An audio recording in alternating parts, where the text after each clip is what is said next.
Am I the a-hole for not quitting my job over colleague's crush? I, 32 female, live with my partner, 44 male, and work in research. My primary colleague, 30 male, and I have worked together for about 2 years on a major project involving significant intellectual and labor contributions from us both.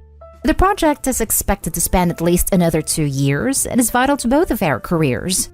Not long ago, my colleague confessed to me that he is, and has been, infatuated or in love with me for pretty much the duration. It took place via a long email that was written after an evening of drinking. This was totally unexpected, but in retrospect there may have been some signs, but nothing that wouldn't just as easily be accounted for by considerate personality. Shortly after this confession, I came to my husband with the issue.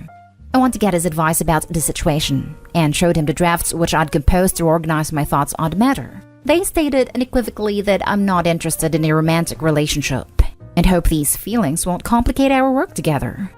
I was again surprised at my husband's reaction. He seemed offended, to think I must have invited my colleague's affections, and that I should immediately quit my job, as in put in notice tomorrow. I was so taken aback that my immediate reaction was to laugh/snort at a suggestion, which was probably a mistake. That would be utterly disastrous for my career, and isn't an option I'm willing to consider. I'd greatly prefer the entire scenario had never happened, as a difficult and lengthy project hangs in the balance. But I have no real concern at this point about my colleague forcing the issue or letting it compromise our work. It seemed like an intoxicated getting my feelings off my chest. I'll need to put a lot of thought and caution into how I proceed with the work dynamic. But abandoning our project isn't even on the table. About a week has passed and my husband has been alternating between irate and a silent treatment, and suggested several times that I should move out of the house to be with my new spouse. Today I swung by the house on my lunch break and found the locks changed and my luggage on the patio, and I have been blocked on his work number and cell. Obviously, he cannot possibly intend for me to really move out, and is just pulling what I absolutely believe to be an a-hole-ish power sulk. But seeing how seriously he's taking this has my doubts up. Maybe I was ultimately too uncompromising when I refused to even entertain quitting my job for the sake of conversation and his feelings, and to shut the idea down so abruptly.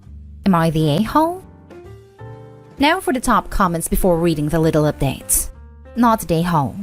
Your husband, on the other hand, he is totally the a-hole. He seemed offended to think I must have invited my colleague's affections and that I should immediately quit my job.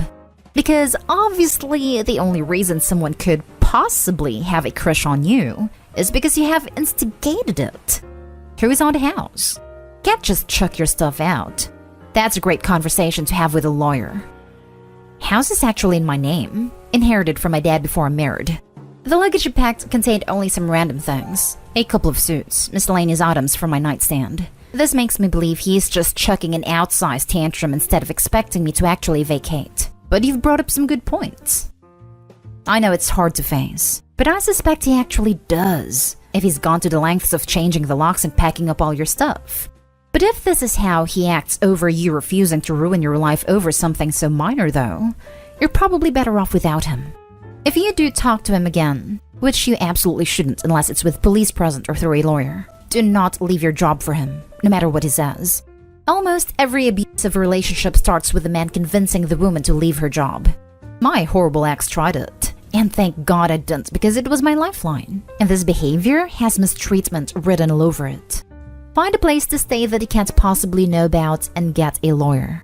Change any passwords he would know, especially anything tied to money or credit. Check with a lawyer before doing this with joint accounts though. Keep a charged cell phone on you at all times. Make sure a trustworthy person knows where you are, and consider getting some kind of self-defense tool. He may go insane when he realizes you're actually leaving and not begging for him back. Not the a-hole, obviously. He's actually in for a rude awakening if he tries to kick her out. His name is not on the house. It's her house she inherited. He has no stake to it and legally can't evict her. She can evict him though. He's throwing a tantrum because a coworker has a crush that clearly is not returned at all. And a good husband would never ever demand his partner to risk their entire career over this. I'm sure Opie knows how to handle her workplace stuff, so he needs to cool it. Though Opie, I agree with this. You need a lawyer, and to take some self-defense classes. Not just because you're a tantruming husband, it's a good idea to have the courses anyways. just in case the crush goes sideways, etc. Please be careful. Also, OP, not today haul. Your husband needs help desperately though. He is showing signs of abusive behavior. And now for the updates. Hubby called me. Long story short, he's been extremely anxious each day when I leave for work, and buckled from that pressure today. I'm welcome back home once I've quit my job, which is obviously still unacceptable.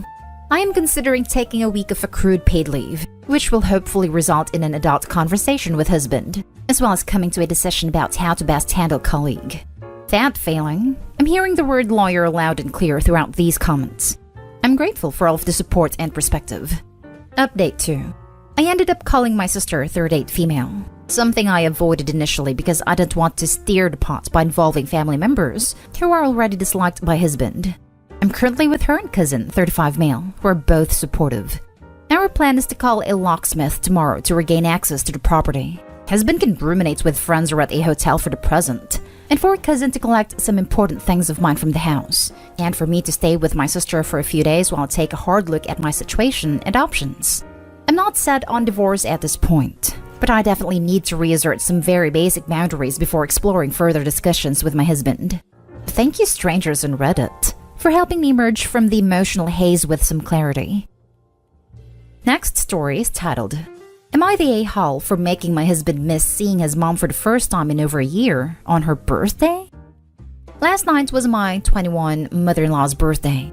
She is 65 and healthy, but my husband 23 hasn't seen her since the beginning of the pandemic. This is important to know. I'm 34 weeks pregnant and also healthy.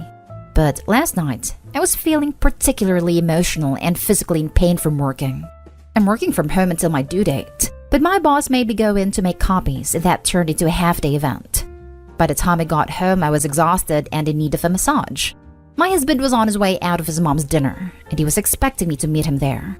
He was disappointed when I told him I wasn't going to go, but he understood.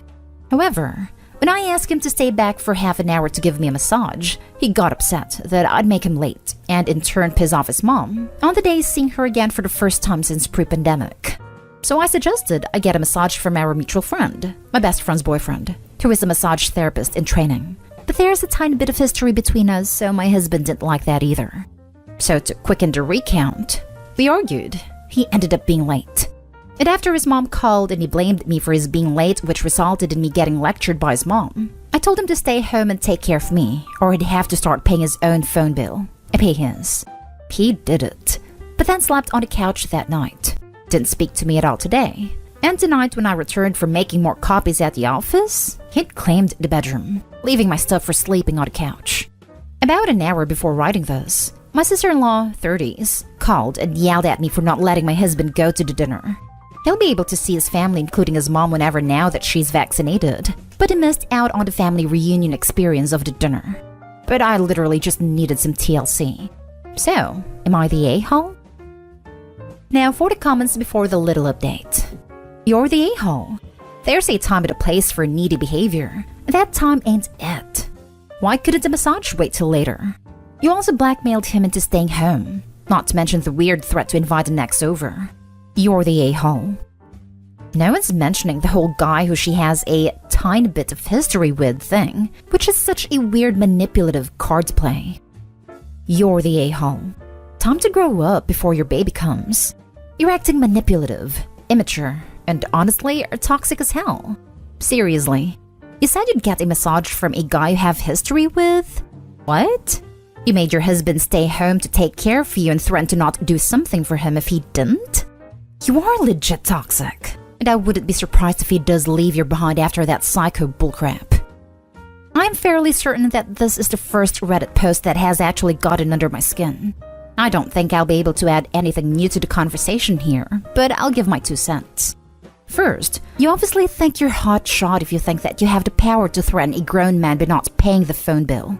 Providing phone service is a responsibility given to you in this relationship, and you don't get to just shrug your responsibilities because you don't get a damn massage. It's a stupid threat anyway. The man can go and get his own phone if he wanted to. It seems he comes from a family with a backbone. Second, get the hell out of here with this inviting your ex over to give you a massage. Pregnant or not, the man is right to have to put her ass on the couch. That is one of the most disrespectful, Immature things I heard in a while. I hope you take a good long time to flip the roles and put yourself in his shoes on that one. Third, I understand in sickness and in health, but he's not your nanny. If you're all tense, take a nap, some salt bath or something. It's fine if you're tired and want to stay behind. His mommy has been there and I'm sure would understand. Let him go eat dinner with a woman who chose to make her life about him. Good on her and her daughter for calling you out on this. You're the a-hole. I wouldn't be able to talk to you for at least a week. And now for the little update. Info. I don't know if it matters, but the history I'm referring to with my friend's boyfriend is a one-sided crush on his side. He confessed his like for me a couple years ago, and my husband hasn't gotten over it. So it's very obvious I'm the a-hole. I mentioned my friend's boyfriend because I'd mentioned the idea before during a regular conversation and he didn't take a pause. This is a friend that's around often, so there's comfort between all of us. But I understand that it struck a nerve for him. I also understand that my being pregnant doesn't give me the right to manipulate or financially abuse him. I could have and should have waited. I just got off the phone with my mother-in-law and I apologized, which she accepted. My husband did tell her that I threatened his phone, but I told her. That earned me a lecture, but I took it. I also called my sister-in-law, but she didn't answer, so I left a voicemail asking her to call back. My husband left this morning to go pick up our crib from a friend, and he asked me not to come with him, even though I was supposed to. So when he gets back, I will apologize for my abusive behavior. I knew that was being harsh, but I thought it was warranted. And now I see that it was just abusive. I don't intend to be, as I really do love my husband. I'll do better. Someone in the comments suggested planning another dinner, so I'll talk to him about that too.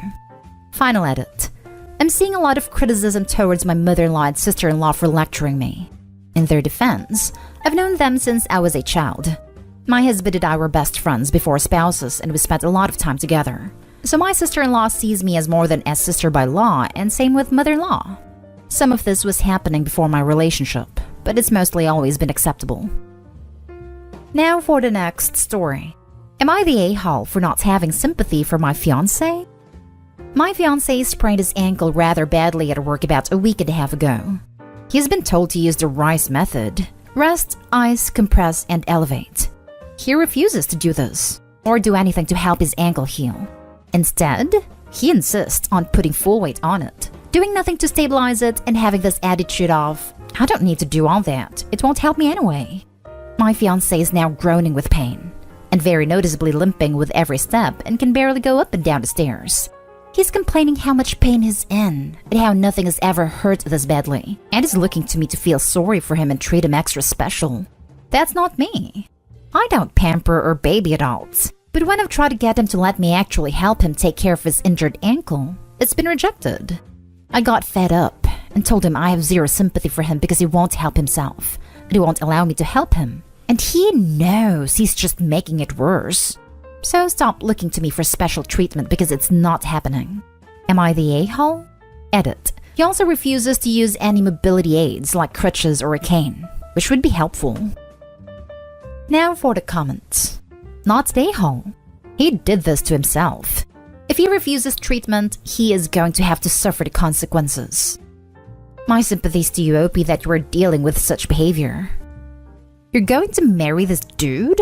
Should you have children, get excited for him to tell them to man up when they've got croup or rear infections. That following doctor's advice is for losers. Not the a-hole. Good luck to you though. Not the a-hole. And in a way, this is a gift to you because this is very useful information to have about his behavior before you're legally tied to each other.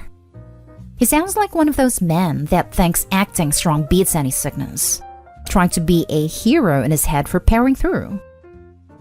Last story. Am I the a-hole for refusing to pay the internet bill because he went and blew a bunch of money? My fiancé is absolutely terrible with money when he gets depressed. He splurges whenever he hits a rough patch. He has never put us in the hole, but he still buys stupid stuffs and almost never gets used, or used once and tossed to the side.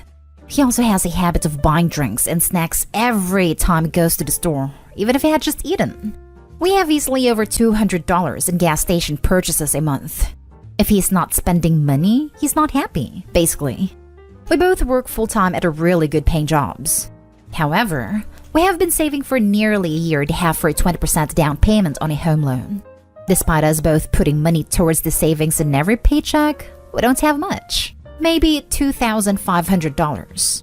Why? Because he is on a depressive spell. It has been for like 4 months. Therefore, he's only been putting like maybe $10 out of his paycheck into the savings to my $100 to $150. I don't use the internet. I don't watch TV. I don't play games. I don't use it for literally anything. Despite this, usually I'm the one who pays the bill. We split bills. It runs $90 a month for basic. 3 days ago, I come home to find a brand new toolbox and a bunch of tools. This man is not handy. I have never seen him even touch a hammer. This toolbox and tools run about $350. I was pissed. Didn't pay the internet, now it's turned off. When he asked why the internet was shut off, I made it quite clear that if he wasn't buying stupid stuffs that he will never use, then the internet would be on because we would have the money. I wasn't about to leave myself with $40 for the next week just to pay the bill because he decided to splurge. He tried arguing that those things are stuff that we should have in case of emergencies. I won't budge, and he doesn't have the money to pay the bill either. So now he can't play his video games to decompress. Am I the a-hole? Edited to add. He refuses therapy. He gets depressed easily once a year for months at a time. Not the a-hole, obviously. You have a much bigger problem than an unpaid internet bill. You don't say when your wedding is, but I promise you these problems will get worse after marriage. You say you split the bills, yet it seems you are picking up a huge amount of financial slack. He has serious emotional problems that he refuses to get help for. You weren't taking care of this man financially and emotionally. Please don't marry him before these issues are resolved. It is the refusal to seek treatment for the depressive episodes that is truly alarming. They are only going to get worse with age. Treatment should be a precondition for the relationship continuing. Not today, home. Don't marry someone who you don't trust to share financial responsibility with. I'm curious. How did he save up the money to buy you a ring to propose with? He wasn't depressed at that point in his life. That was 2 years ago before we started saving for a home loan. It's a very simple ring. I think it only cost like $300.